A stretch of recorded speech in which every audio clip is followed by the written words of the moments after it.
Hello and welcome back to this quick guide on how to use ChatGPT for your political campaign.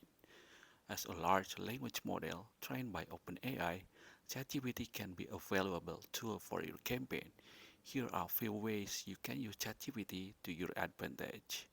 Firstly, you can use ChatGPT to generate content for your campaign. By inputting a prompt such as "What are the benefits of my policy proposal?" ChatGPT can generate a response that you can use in your campaign messaging. You can also use ChatGPT to help you stay up to date on the latest political news and trends by asking questions like what are the top political issues right now or what are people saying about my opponent. ChatGPT can provide you with valuable insight and information.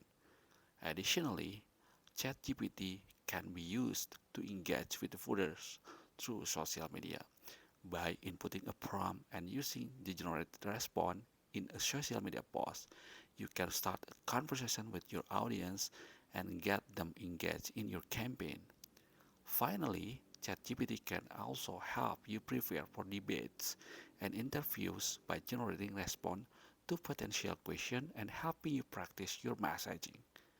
In summary, to use ChatGPT for your political campaign, you can generate content, stay up to date on the latest news and trends, engage with voters through social media, and prepare for debates and interviews. With the help of ChatGPT, you can take your campaign to the next level. And thank you for watching.